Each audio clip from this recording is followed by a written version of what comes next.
ఇప్పుడు మీరు కూడా ఒక పెద్ద ఎత్తున ఒక ప్రాజెక్ట్ ప్లాన్ చేస్తురుగా, దాదాపు 5,000 కోట్లతోటి గాంధీ సరోవర్ అని అదని ఇదని మూసి ప్రక్షాళనని ఏదో చేద్దామని ప్రయత్నం చేస్తున్నారు. కానీ మీకు అది అంత చిక్కట్లేదు. ఎట్లా అన్నట్టు మరి? అంతు చిక్కేది ఏం లేదు. డిపిఆర్లు తయారవుతున్నాయి. 100% ప్రజలకి ఏం అవసరం ఉందో ఆ అవసరాన్ని కాంగ్రెస్ పార్టీ గాంధీ విగ్రహం ప్రజలకు అవసరమా?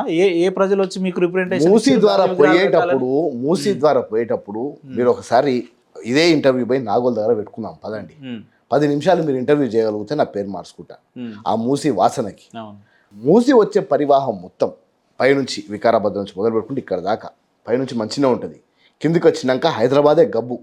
మళ్ళీ మా నియోజకవర్గం తుంగతుర్తిలా శాలిగౌరవం పోయినాం అనుకో మూసి నీళ్ళే తాగుతారు. తెలుసా మీకు ఈ విషయం? అంటే అక్కడ ప్రాంతం అంతా ఇదే కదా, మూసి నీళ్ళే తాగుతారు.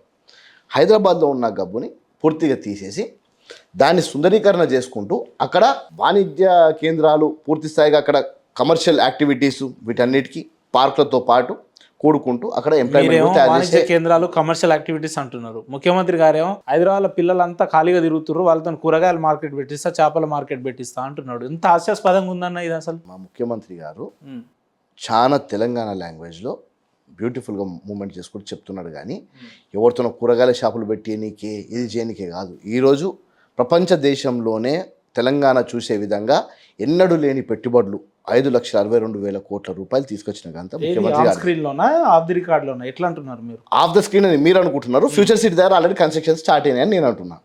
ఫిలిం సిటీ కోసం అని చెప్పి అయితే పెట్టుకున్నామో పెద్ద ఫిలిం సిటీ ఏర్పడుతుంది. అందులో సుమారు ఒక 800 ఉద్యోగాలు వస్తున్నాయి. ఈ విధంగా చెప్పుకుంటా పోతే ఎన్ని ఉద్యోగాల క్రియేషన్స్ అయితే ఏందనేది 100% మీకు మా ప్రభుత్వం కనిపిస్తుంది. మీరు వాక్చాతుర్యం కలిగిన వ్యక్తి, ఏ అంశంనైనా సుదీర్ఘంగా మాట్లాడగలుగుతారని తెలంగాణ సమాజానికి అందరికీ తెలుసు.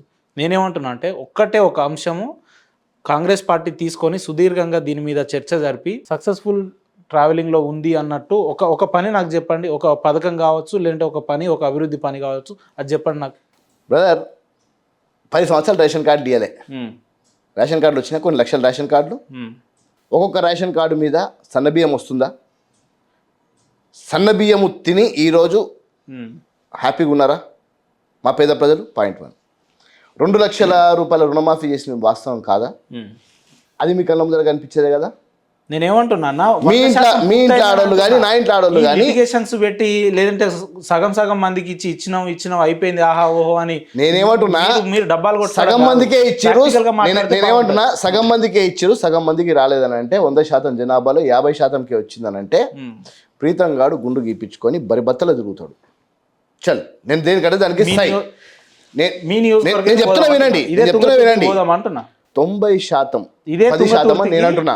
90% 10% తిరుమలగిరో 100 మందిలో మోత్కూరో లేదంటే 100 మందిలో 10 మందికి వచ్చి ఉండదు, 15 మందికి వచ్చి ఉండదు. అది బ్యాంక్ లింకేజ్కి కానివ్వండి, లేకపోతే వారు ఇంకో దగ్గర రుణం తీసుకొని ఇక్కడ ఇంకో రుణం ఉండి కానీ చెక్ లిస్టులు ఉన్నాయి. రాలేదు అని అంటే దాని ముందర కారణం అయితే కంపల్సరీ కలెక్టర్ ఆఫీస్లో ఉంటుంది. నువ్వు 10 మంది పేర్లు పట్టుకొని రా, కలెక్టర్ ఆఫీస్కి పోదాం, కూర్చుందాం. అది ఎందుకు రాలేదు అనే దాని మీద కంపల్సరీ ముందర కామెంట్ ఉంటుంది. దానికి సంబంధించి హెల్ప్ డెస్క్ పెట్టుకొని కూర్చున్నారు. ఇగో మీకు ఈ సమస్య ఉందమ్మా, చేస్తారన్నా ఇట్లా సమస్య. అరే 2 లోన్లు 3 లోన్లు తీసుకున్న ద్వారా ఇబ్బంది ఉన్నప్పుడు ఆయనకి ఏదైనా ఒక లోన్ రిఫ్లెక్ట్ అయినప్పుడు ప్రజా దర్బార్ అన్నారు. ఒక రోజు ముఖ్యమంత్రి గారు వచ్చిర్రు, ఫోటోలు వీడియోలు తీసుకురు, మీలాంటి నాయకులు మీరు కూడా పోయిర్రు, అయిపోయింది, సోప్ టాప్ అయిపోయింది. అది అసలు ఇప్పుడు ప్రజా దర్బార్ ఉన్నదా పోయిందా అనేది కూడా ఎవరికి తెలియదు. 500కి బోనస్ అన్నారు, తర్వాత సన్నోట్లకే ఉచిత బస్సు, మహిళలకు ఉచిత బస్ తప్ప. మీరు ప్రజా దర్బార్ కి ఎన్నిసార్లు పోయారు? పాయింట్ 1. ప్రజాభవన్ కి మీరు ఎన్నిసార్లు పోయారు? ముఖ్యమంత్రి గారు ఎన్నిసార్లు పోయారు చెప్పండి. అక్కడ మేము చిన్నారెడ్డి గారికి ఆఫీస్ ఇచ్చి పెట్టినామండి. ముఖ్యమంత్రి గారు 9:30కి చిన్నారెడ్డి గారు అయితే ఆ శాఖల కమిషనరేట్లు లేదంటే సెక్రటరీలు ఎన్నిసార్లు పోతారు? పోవాల్సిన అవసరం లేదు అనేది. ప్రజావాణి అనేది మేము పెట్టినాం. ప్రజావాణికి చిన్నారెడ్డి గారిని ఇన్ఛార్జ్ చేసినాం, ఆయనకు ఒక ఆఫీస్ ఇచ్చినాం. అందులో మొత్తం అధికారులు కూర్చొని ఉంటారు. ఇప్పుడు పోదాం, ఇవే కెమెరాలు ఇట్లా పట్టుకొని మాట్లాడుకుంటూ పోదాం.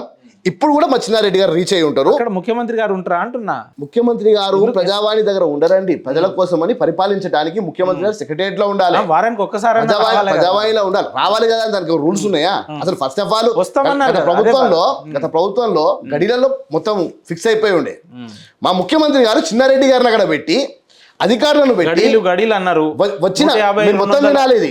150, 200 rooms ప్రజావాణి మీరు మొత్తం వినాలి ప్రగతి ఫస్ట్. భవన్లు అన్నారు, ఉన్నాయా ఇప్పుడు 200 మీరు rooms ఉన్నాయా? క్వశ్చన్ వేసినప్పుడు మొత్తం ఆన్సర్ వినాలి. ఈయననే. ప్రజావాణిలో చిన్నారెడ్డి గారిని మేము ఆడ పెట్టినాం, ఆయనకు ఒక ఆఫీస్ ఉంది ఆ అక్కడ. వ్యవహారానికి ఇన్ఛార్జ్ గా దేనికి మొత్తం ప్రజావాణి మొత్తం ఇన్ఛార్జ్ చిన్నారెడ్డి గారు.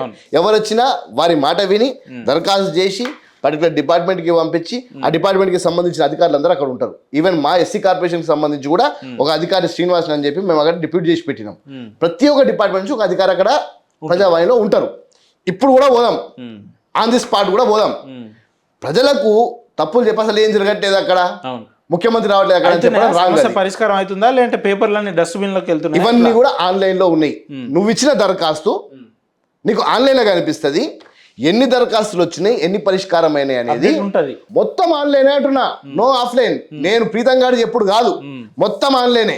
పోయి చూద్దాం పదండి, ఎన్ని దరఖాస్తులు వచ్చినాయి, ఎన్ని పరిష్కారం అయినాయి, ఎన్ని ఏ టేబుల్ మీద ఉన్నాయి అనేది ప్రజావాణికి పోదాం, చూపిస్తాం. అరే ఓపెన్ గా ఉన్నాం బ్రదర్, తప్పు చేయని వాళ్ళము, నిక్కర్స్ గా మాట్లాడతాము. తప్పు చేస్తే తప్పు జరిగింది ఈ విషయంలో అని చెప్తాం. ఇది కాంగ్రెస్ పార్టీ. తప్పు చేయని వాళ్ళు మీరు, అందుకే అంత గట్టి. ఇంతవరకు తప్పు చేయలే, ఇంతవరకు తప్పు చేయలే, తప్పు చేయబోము కూడా.